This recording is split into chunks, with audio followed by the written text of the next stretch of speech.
From shedding to movement, what 2026 is asking of us. In the last episode, I spoke about the year of the snake, where it felt heavy, slow, and confronting, and why so many people experience stagnation in business, money, and relationships. And today I want to speak about what comes after that. Because when a year strips you back this deeply, the question becomes, where are we going from here? And the answer isn't back to normal. There is no normal to return to. What's coming next is different because you are different. 2026 isn't a reset. It's a release into motion. It's the year of the fire horse. Energetically, 2026 moves into the year of the fire horse. And if the snake year wasn't about shedding skins, the horse year is about movement. Not frantic movement, not hustled movement, not running because you're afraid to stop. Horse energy moves because it's alive. This is important. The horse doesn't carry what doesn't belong. It won't move if the load is wrong. It won't respond to force, which means 2026 doesn't reward pushing harder.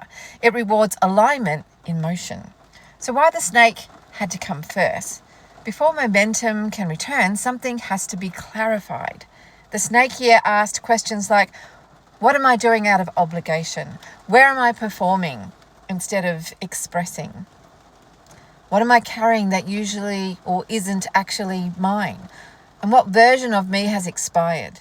That's why so many people felt stalled, unseen, and tired without obvious reason, disconnected from old goals, unsure what they even wanted anymore.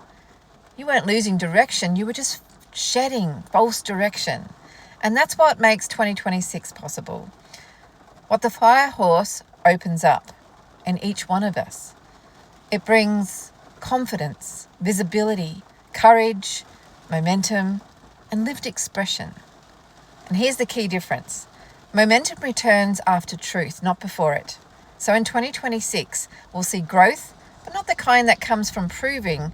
Growth will come from clarity, from people who know this is who I am now. This is how I move. This is what I offer. This is what I am no longer available for. So in business and work in 2026, movement with meaning. In practical terms, 2026 supports fewer offers and more potency. Businesses built around capacity, not burnout. Work that feels embodied and not theoretical. Incomes that flows because you're in motion, not because you're chasing it. This is not a year to scatter energy. It's a year to commit. Not to 10 things, to 1 or 2 things that actually feel alive. The horse responds to direction. If you don't choose one, it won't move. So the question becomes, what direction am I willing to walk in consistently without forcing myself? So relationships in 2026.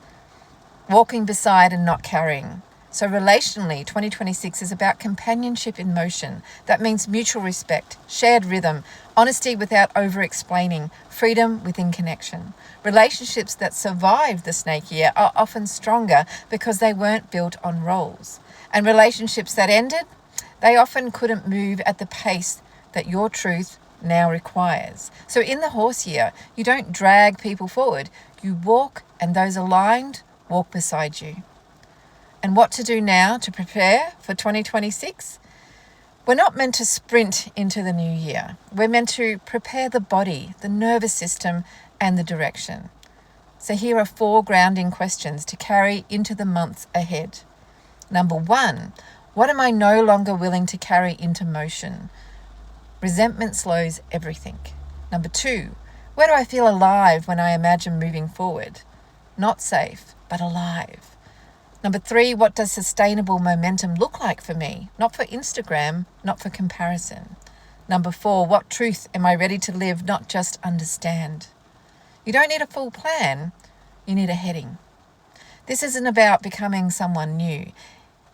And I want to say this clearly, 2026 isn't asking you to reinvent yourself. It's asking you to move as you already are. The work of 2025 prepared you for this, even if it didn't look productive, even if it didn't make sense at the time. You weren't standing still, you were stabilizing. And stability is what makes movement possible. So in closing, if the year of the snake stripped you and slowed you and grounded you, the horse year asks one simple thing. Are you willing to move forward as yourself now, Not louder, not harder, not faster, just honest, just embodied, just in motion. That's where we're going from here. And if you'd like to continue watching the next episodes, there's a few more.